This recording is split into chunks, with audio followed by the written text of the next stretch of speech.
about active faith. So, akong mensahe karon kabahin sa pagtuo nga aktibo. The Bible very clearly says, faith without works is dead. Ang Biblia nagaingon nga ang pagtuo nga walay buhat patay.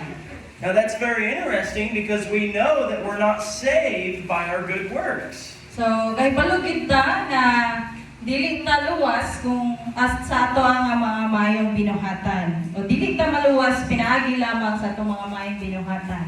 And yet the word says if your faith does not produce good works, then it is dead.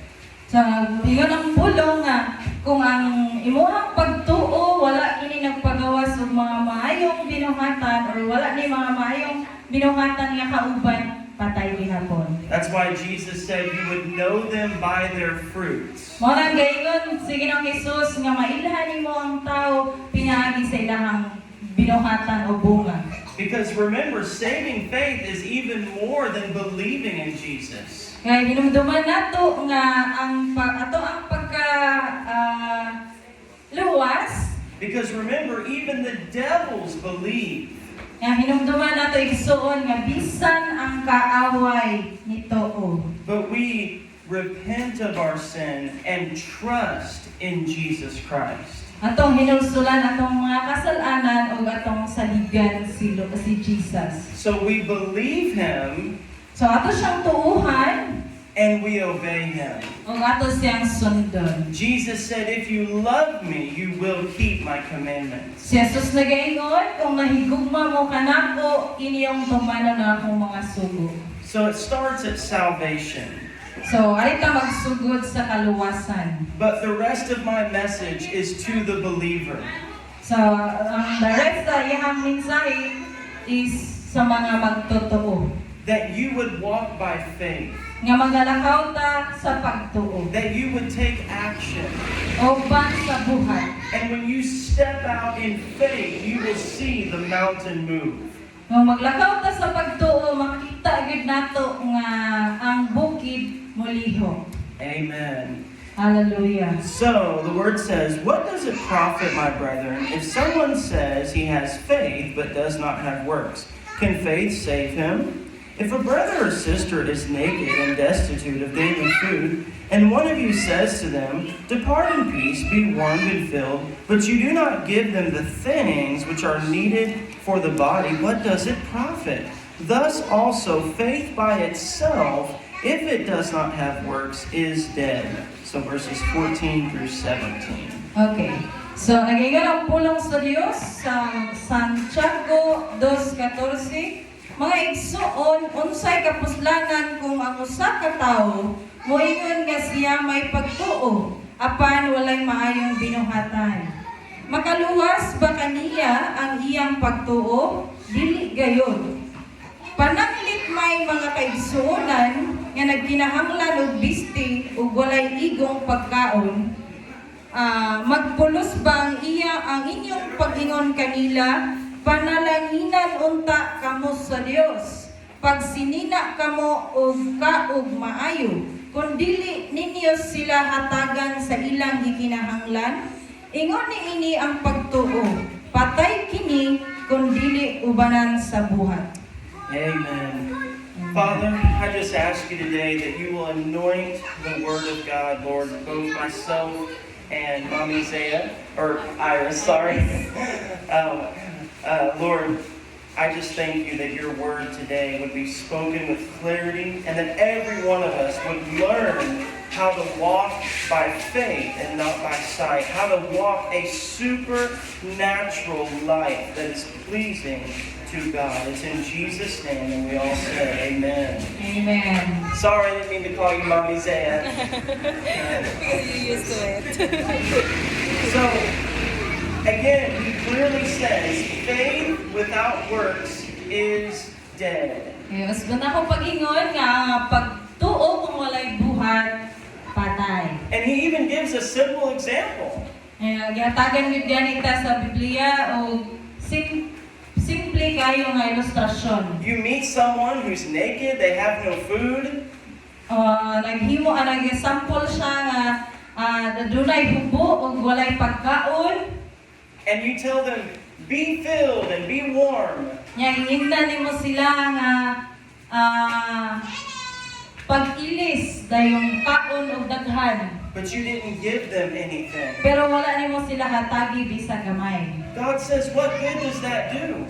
So nagingon ang atong Dios nga unsa may kapuslanan nana. He's showing us that true faith requires action. Require kini nga ang tinuod nga pagtuo ginahanglan og buhat. And we see this all throughout the Bible. Nakita nato ni tibuok sa pasahe sa Biblia. The mighty men, the mighty women of God, they Ang stepped mga out. Go ahead. ang mga balaan nga mga tao sa Ginoo, They stepped out by faith. nalakaw sila sa pagtuo. You think about even Jesus. Magunahuna ta nga bisan sa Ginoong Hesus, He told us, go into all the world and preach the nagingon gospel. siya nga nato nga lakaw dayong isangyaw ang pulong sa Ginoo. And he said, as you go, I will be with you. Naingon siya nga kung mulakaw ta, ubanan ta ni Ginoong Hesus. That's what the Apostle Paul did. Mao po tayo gibuhat ni Apostol Pablo, He just traveled to new areas. ni travel or ni lakaw siya bisan asang dapit. Places that had never heard of Jesus. Nga mga dapit nga wala kadungog sa pulong sa Ginoo. I know some Christians, they would have said, well, Lord, I know you'll save them. Some Christians would have simply said, well, God will save them. But Paul stepped out and started preaching to them. Okay, nayat mga Kristohanon nga wala pa masangyawi, pero giadto ni Apostol Pablo para maabot sa pulong sa Ginoo. The apostle lived by faith. Si Apostol Pablo nagpuyo pinaagi lang gyud sa pagtuo. That if I open my mouth, God will do something. Kung ablihan ako akong baba, ang Dios maghimo og butang. It's the same way when you see them praying for the sick. Parihas na nga magakita ta nga nagaampo ta sa mga sakiton. They would speak and say, be healed in the name of Mayon Jesus. sila nga maayo ka tungod sa ngalan ni Jesus. You can see their faith and their action working together. Imo makita nila ang pagtuo ang buhat nga magahiusa. And so God is calling us to step out. Wala nga ang Ginoo nagasapit or nagatawag nato nga molakaw ta. So many of us, we say we have faith, but we don't take any action. So daghan nato nga nagaingon nga naatay pagtuo apan walay bunga. A good example would be when we give to the Lord. Mayo nga sample or ehemplo kanang magahatag tas Ginoo. We say, God, I trust you. You've saved my soul. Dios, nagasalig ko nimo nga imong ginawa sa akong kalag. I trust you with my money. Ikaw kong gisaligan sa akong tanan. But I don't trust you enough to give. I don't trust God enough to give. Gasalig ko, wala akong gasalig nga mohatag.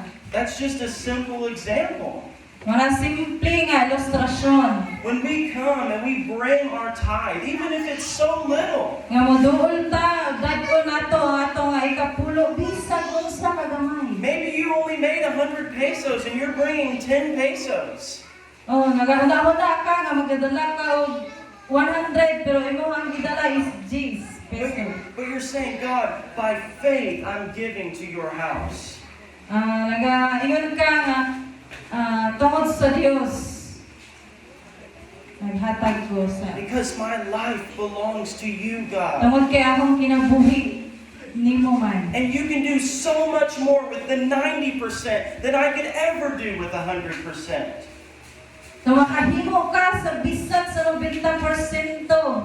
See, when we give what we have to God, He multiplies it. Na bisan nga magahatag ta i-multiply or padaghanon sa Ginoo. And it's the same way with our time. Same pareha gihapon sa atong oras. It's the same way when we pray. Pareha pud yung mag-aampo ta. It's the same way when we witness or share the gospel. Pareha gihapon ta nga mag-share o share ang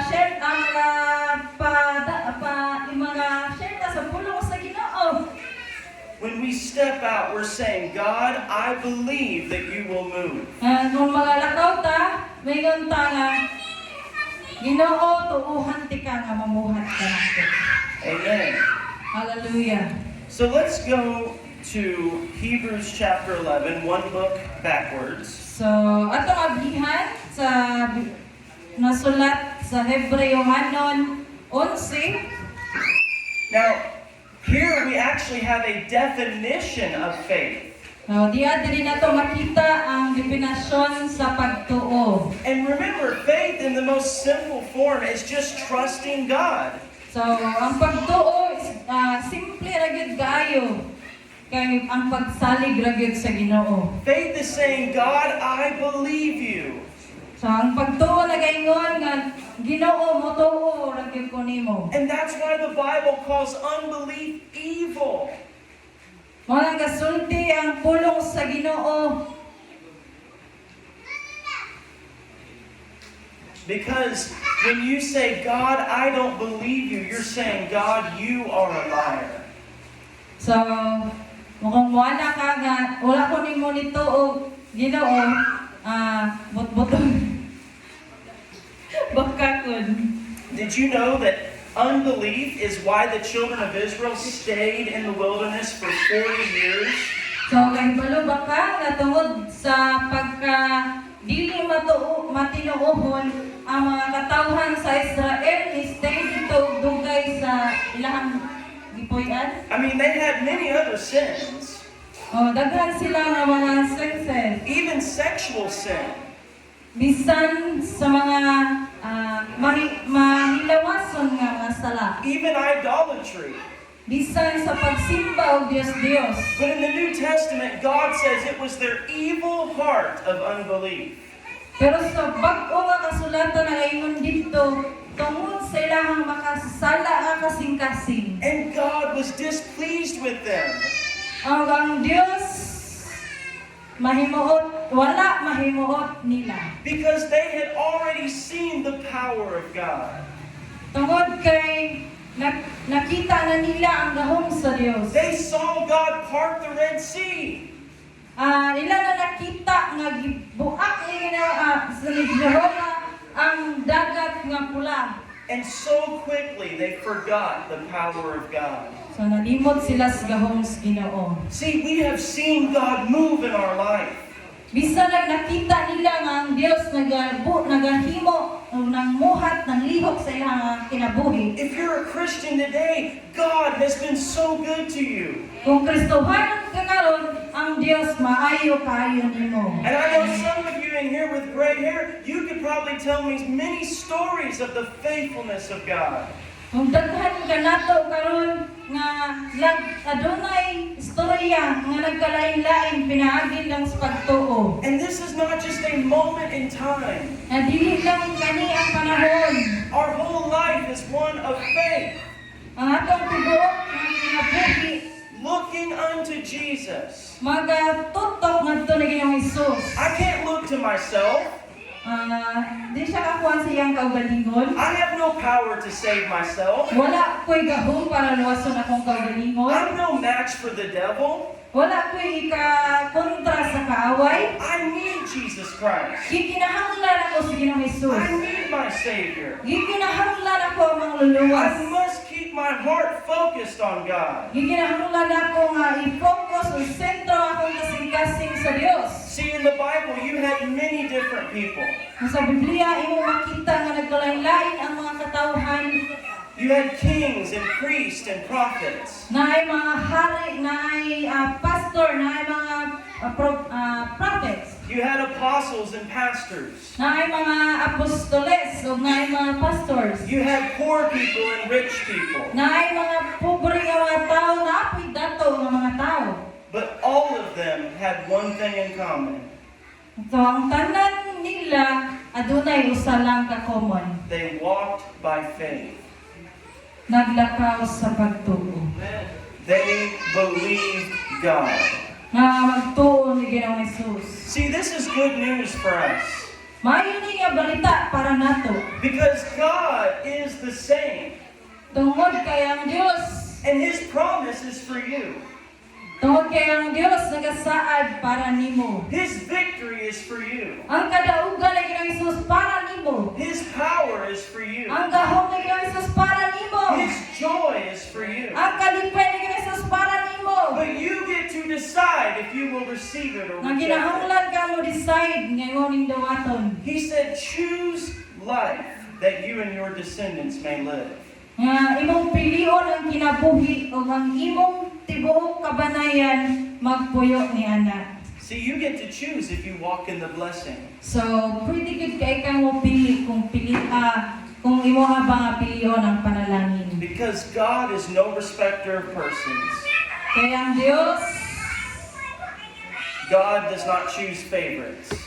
kaya ang Dios wala nagapili o kanang gitawag nato pinalabi. He asked the prophet Isaiah, who will go? Gihangyo niya si Isaiah, propeta Isaiah nga kinsay mo adto. Who will I send? Who will- Kinsay yang ipadala. And Isaiah said, here I am, Lord, send me. So ngayon si propeta Isaiah, ako Ginoo, ako ay magpadala. I wonder how many of us, God has had to move on to the next person. So nagibulog ko nga We rejected the call of God and God had to move on. o kinsa ba nato diri nga gi-reject ang tawag sa Ginoo. Because we were so busy living in the flesh. Oh, kay busy kayo ta nga nagapuyo sa atong unod, nagabuhat para sa mga unod-unod. We didn't have time for God. Wala tay panahon sa Dios. We didn't have time to serve in the house of God Wala tay panahon para mo serve sa iyang ministry. and to offer ourselves as a servant unto the Lord. So i-offer nato atong kaugalingon atong serbisyo para sa atong buhi nga Dios. But today, God is calling you. Pero ang Dios nagatawag nimo karon. So here's the other definition of faith. Hebrews 11:1, and that will just 11:1. Now faith is the substance of things hoped for, the evidence of things not seen. So ang kahulugan sa pagtuo mao nga may kasiguruhan kita sa mga butang nga atong gilauman nga dili makita. And then it says in verse 3, by faith we understand that the worlds were framed by the word of God. Ang nangayon sa diri sa bersikulo 3, pinaagi sa pagtuo na sabtan nato ang mga kalibutan. Ang kalibutan gibuhat pinaagi sa pulong sa Dios ug makita gihimo gikan sa mga butang nga dili makita. Notice he says, faith is the substance of things hoped for. So, nagaingon diha nga ang pagtuo substansya sa mga butang nga imong gilauman. The evidence of things not seen. Ang ebidensya sa mga butang nga wala pud nimo makita. I may not be healed yet, but I have faith in the promise of God. Wala man gihapon ko naayo, pero na ako'y pagtuo And sa that Ginoo. faith is the substance of what I hope for. So ang pagtuo mao na siya substance nga sa akong gilauman nga kayuhan. I may be struggling financially, but I have faith in the Word of God. Nag-struggle man ka financially, pero ang Dios akong gamiton ra imong pagtuo. For me, I struggled to stop eating everything, but I believe I'll be free one day. Amen. Praise the Lord. So, faith. Now notice he also says that we believe by faith that the world was framed by the Word of God. So nagaingon diha nga ang pagtuo magahimo nga sa tibuok kalibutan iyaha nga i-frame. Now, it's interesting he starts with this. So So magasugod na ni ana. Because he's talking about creation.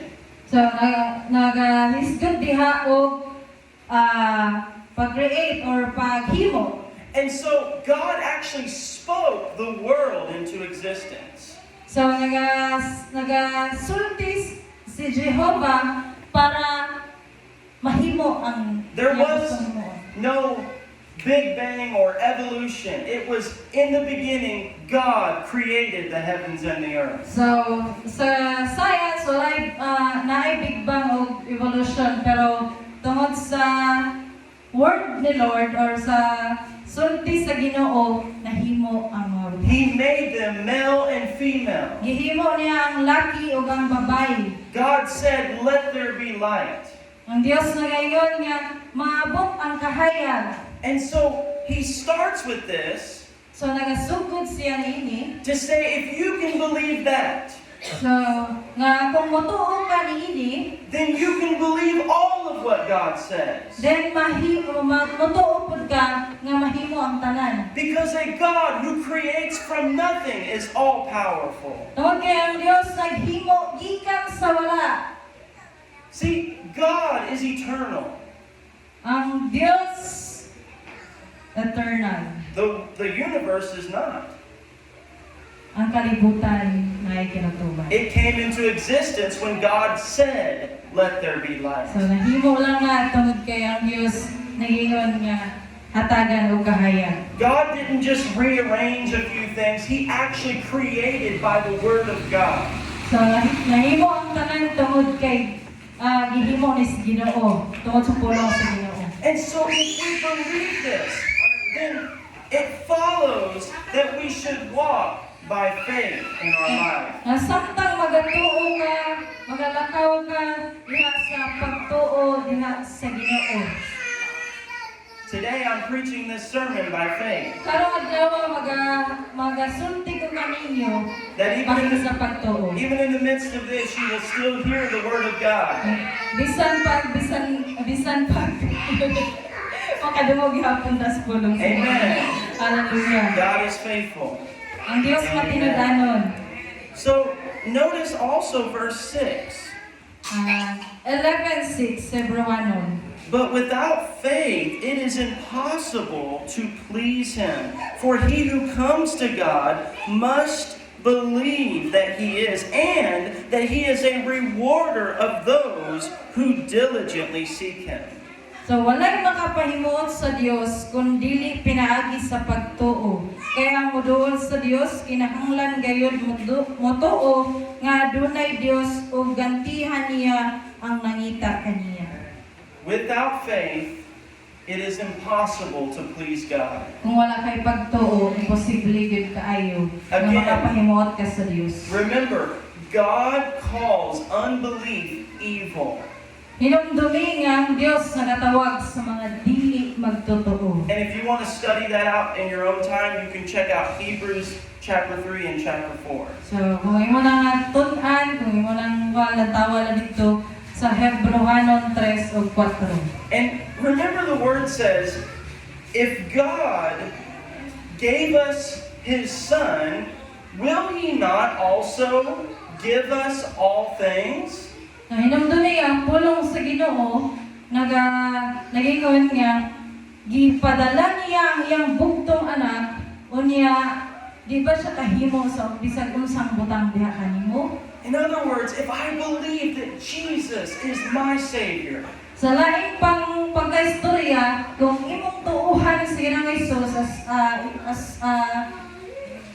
Savior, mangululuwas, if I can trust Him with my soul, ang imong saligan sa Ginoong Hesus sa imong mga kalag, if I believe that He gave me eternal life, ang imong tuuhan nga sa Ginoong Hesus nagahatag o kinabuhing walay katapusan. will He not give me all things?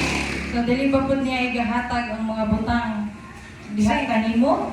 God is our Father if we are in Christ. So siya ang atong amahan nga gituuhan. And we can have faith because our Father will take care of us. So ang atong amahan magaatiman nato. our Father loves us more than we could even know. So, ang ato amahan, higugma nato, sobra pa kaysa atong nabalaan. Even when God feels so far, yet He is actually so close. Bisan paglayo kayo si amahan nato, pero ang iyang presensya na ara sa duol. See, this is why it's important to walk by faith.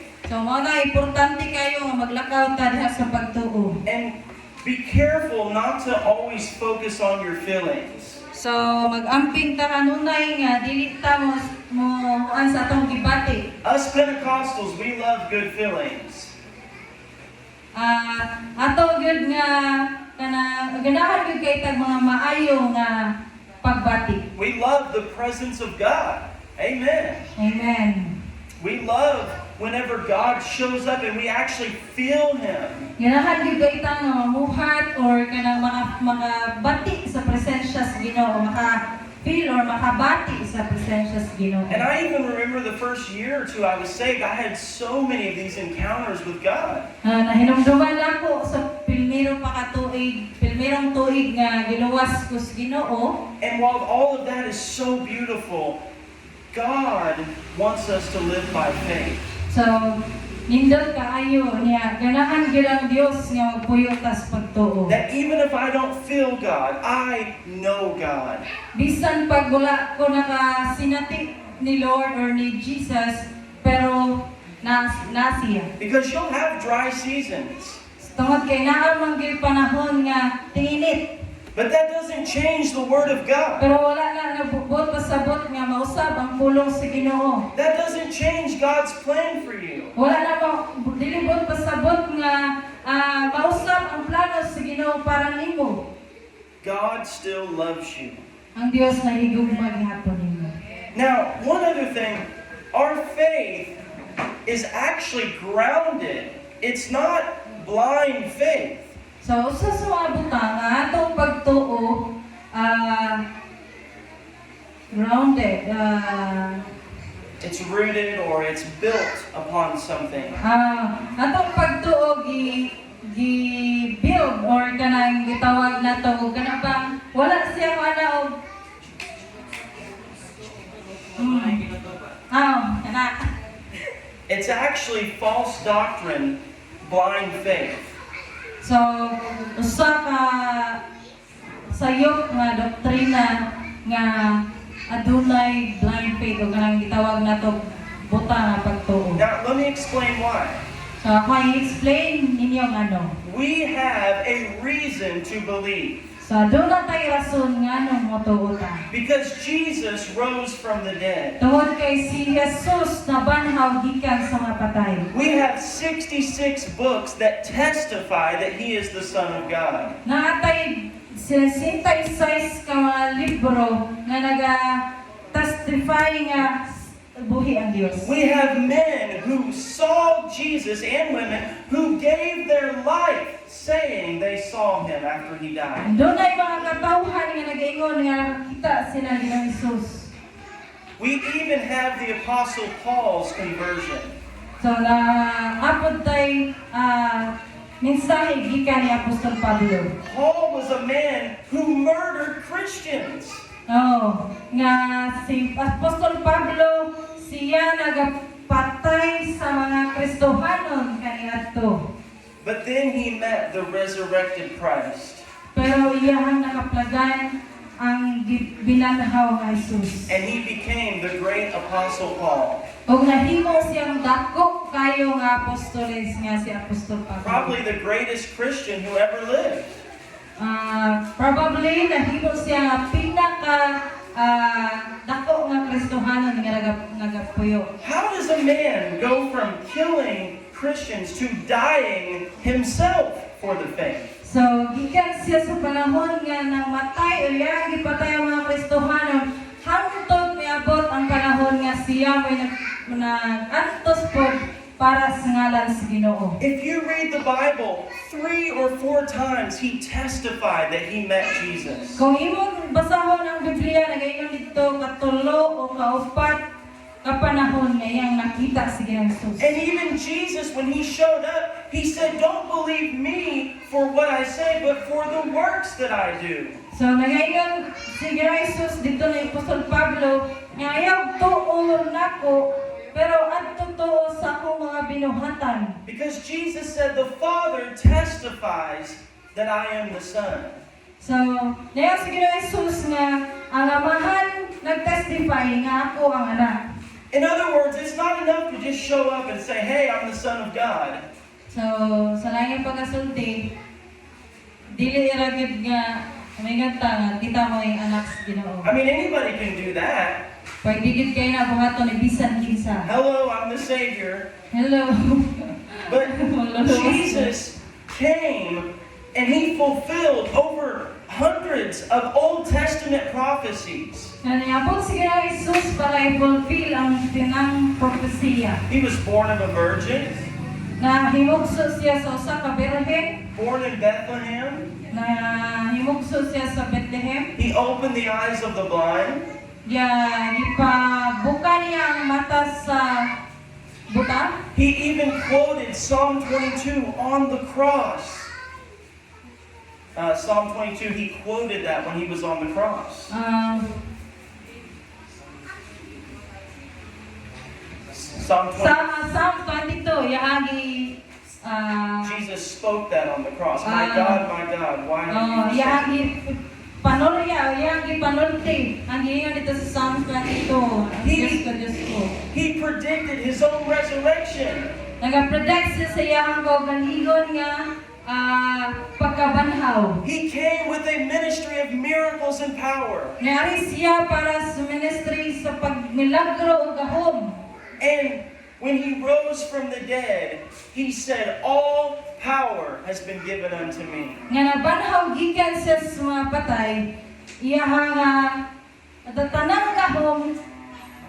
And he even spoke and he said, this gospel will go to all the nations and then the end will come. So naingat siya, kini nga balita mo abot kini sa tibuok kalibutan. So we have great reason to believe. So natay dako kayo nga rason para motuo. And the greatest reason of all is our salvation. So ang pinakadako sa tanan nga rason is atong kaluwasan. Because everyone who repents and trusts in Jesus is forever changed. So ang tanan nga nagahinulsol o nagatuo ni Ginoong Hesus is dili mausab hangtod sa hangtod. They have went from darkness to light. Gikan sa pangikitan hangtod sa kahayan. So that's why we live by faith. Mao nang magpuyo jud ta sa pagtuo. Because it's grounded in the resurrection. Grounded siya sa pagkabanhaw. It's grounded in the Word of God. Grounded siya sa pulong sa Ginoo. Amen. Hallelujah. So, as we live by faith, again, our faith requires action. So samtang magpuyo ta sa tong pagtuo, ang pagtuo kinahanglan og buhat. Have you ever thought about this? What you believe will determine how you behave. What you believe determines what you do. Kung unsa ta nga puyo, mo na determine siya kung unsa ka. If I believe a fire is hot, I won't put my hand in it. You know, Kung nagatuo ko nga ang kalayo init, iyo bang ibutang imong kamot? Iyo bang pamatinon mo ang mapasok? amen. Hallelujah. So let's look at a couple examples and then we'll close in about 10 minutes. So, magita sa kong mga laking example. Hebrews 11, Hebrews 11. and let's actually go to verse 5. So, ato ta sa versikulo 5. Versikulo 5. By faith, Enoch was taken away so that he did not see death, and was not found because God had taken him. For before he was taken, he had this testimony that he pleased God. So, tungod sa pagtuo, wala mamatay si Enoch. Gidala siya ngadto sa kahitasan, wala na siya ikaplagi kay gikuha man siya sa Dios. Nagingon ang kasulatan nga sa wala pa kuha si Enoch, nagapahimuot siya sa Dios. Now this one really intrigued me. So, maugid ni nakapaintriga na ako. Because this is about Enoch. Tungod kay nagahisgot ni kabahin sa kinabuhi ni Enoch. I brought this up to Pastor the other day. So, nagahisgot ni Pastor niya to sa adlaw. Enoch is one of those biblical characters we know very little about. Oh, si Enoch na nailahan nato sa Biblia na may ra kay i-describe. He's in the book of Genesis, I think chapter 5, if I So, remember. ato makita siya sa libro sa Genesis chapter 5. And the Bible says Enoch walked with God, and then he was not, for God took him. So, nagaingon dito nga si Enoch naglakaw diha uban ang Ginoo. It's the first rapture in the Bible.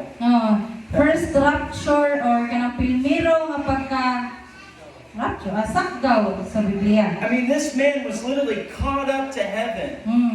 Literal ni nga tao nga gisakgaw paingon sa langit. And I was asking myself, why? Why did God take him? Nangutana ko akong kaugalingon nga nganong gikuha siya. Well, of course, one reason was he was walking so close with God, maybe God said, you might as well come up here. Basin po siguro nga suod siya sa Ginoo mao nga inato kadali nga gikuha siya agi sakgaw siya sa Dios. But here Buotan mo siya kaayo. it says by faith. So nangyayari na nga tungod sa pagtuo, Enoch was taken away so that he did not see death.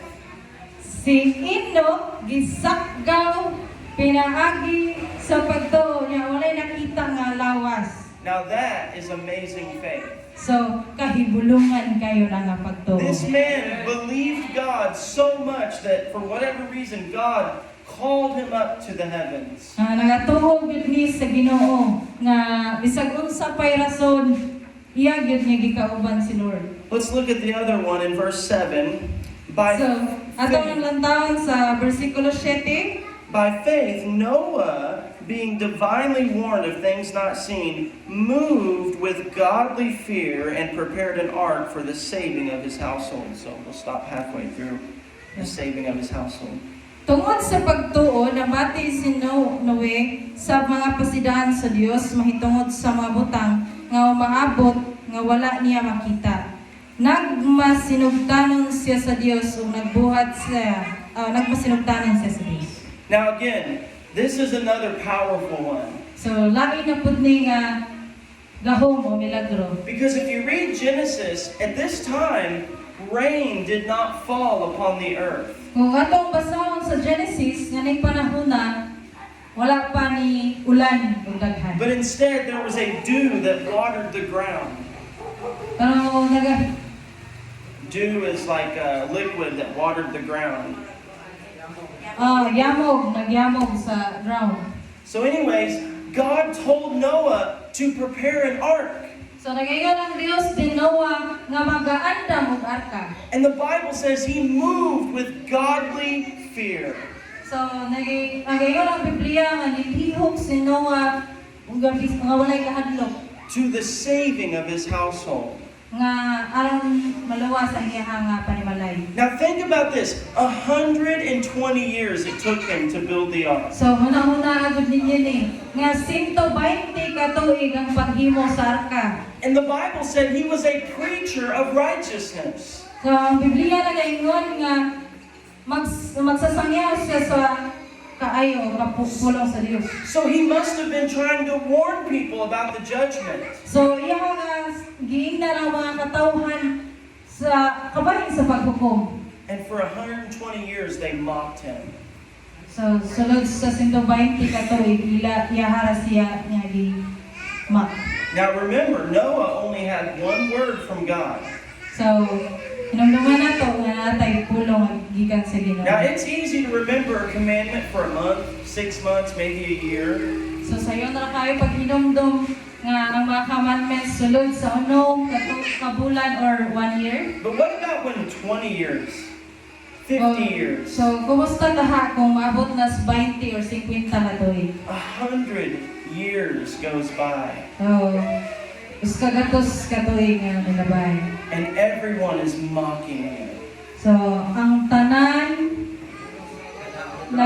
kanang nga bugal-bugal nimo. But Noah said, I have a promise and I have a command from God.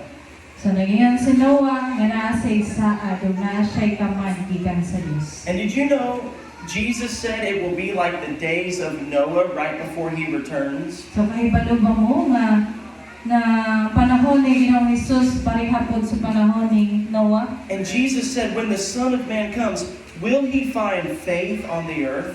Nangyayari si Ginoong Hesus nga kung mabalik si Ginoong siya, makita ba niya ang pagtuo diri? See, in the days of Noah, they didn't want to hear the word of God. So sa panahon ni Noah, sa panahon ni Noe, dili sila ganahan nga maminaw sa pulong sa And Dios. it's the same today. Parihag gihapon karon. The preachers are warning that judgment is coming. Ang tanang nagsulti sa pulong sa Ginoo pahimangno sa katapusang mga adlaw. There's going to be a time of tribulation Naay panahon sa kasakit where the world is going to go through literal hell on earth. nga ang kalibutan mahisama nga hell sa maimperno. And the world wants to silence the Christian. Ang kalibutan gusto niya nga panilumon ang mga Kristohanon. They don't want you walking by faith. Dili sila gusto nga magpuyo ka sa pagtuo. But God said Noah was a man of faith. Pero ang Dios na gaingon nga si Noah may tao nga dunay pagtuo. And in the end, not one extra person got saved. Only him and his family. 8 people out of the whole world. Mao to nga ni resulta nga iyang pamilya ra gyud ang naluwas nga mawang 8 ka buok. A lot of Bible scholars say there was about 6 to 8 billion people at that time. So, ang mga Bible scholars nagaingon nga katong panahon na 68 million. And they all billion. Billion. And they all died by the judgment of God. So, ang tanan ato na matay pinagi sa hukom niya. But this man got his family on board. Pero kani nga tao nga mga sinobe nga luwas ang iyahang tibok pamilya. And as we close today, this to me is the most important part. Magasirata nini nga mensahe karon. I want you to have faith that can move mountains. Gusto ko nga makabaton mo og pagtuo nga makalihok sa bungtod. I want us to see miracles, Gusto ko nga makita ta og mga milagro. supernatural provision. Naay mga supernatural nga makita. But even more, I want you to have faith and get your family on board. Nga gusto nako nga ang tanan nga tibok pamilya Shine with the light of Jesus Christ. nga magasidlak sa sidlak ni Ginoong Hesus. Stand firm in the Lord Jesus. Barog nga lig-on ni Ginoong Hesus, kauban ni Ginoong Hesus. Many of us have family who are unbelievers. Daghan ta nga mga pamilya nga wala pamilya to. I even have family that are into witchcraft. Bisan napagad gani ko'y pamilya nga naay mga awat. I have had family in the past who has mocked me for my zeal in the Lord. So naa siya pamilya nga gabiyay pud niya nga gasunod sa Ginoo. But when you are focused on Jesus, everything else fades away. Pero kung mag-focus ra kita sa itong pagtuo na Ginoo ang tanan, Everything else disappears. ang tanan mga hanaw. Amen. Hallelujah. So, as we close, the simplicity of this is to take action. So samtang mga siratan ay Step out in faith, whether it's praying for people, whether it's ministering, or simply giving to the church, many different things we can do. So samtang mulakaw ta diha sa pagtuo, daghan nato nga nang mag-ampo lain-lain tag mga ministeryo like spread isangyaw ang pulong sa Ginoo. And as you obey God, you will see the hand of God coming upon your life. Nga samtang magasunod ta diha sa Ginoo atong makita nga ang kamot sa Dios kanunay naa sa atong kinabuhi. And really, we can just start with the commandments of Scripture. So, magasugod ta sa commandments sa kasulatan. Sometimes we don't always know the specific details, Ang usahay dili ta kabalo nga sa mga specific nga. but if we will start with what we do know, So, magsugod ta kung unsay ato nga. I know that God wants me to be in His house. So, kabalo ko nga ang Dios gusto nga mo daring I pangalan. know that God wants me to be a giver. So, gusto ang Dios nga maghatag pa niya. I know that God wants me to love my wife. So, kabalo ko nga ang Dios gusto nga higugmaw na ko akong asawa. I know that God wants me to be with Him daily. Kabalo ko nga gusto sa Dios nga naa ko niya kada adlaw. When you start with the simple things that you do know, God will give you greater wisdom. So, kung magasugod ka sa pagtuo niya, kung magsugod ka sa pagtuo niya, kanang Greater wisdom? magahatag og dako nga kaalam. Yes. Amen. Hallelujah. Amen. So let's close today. Pastor Mike, you want to close us out?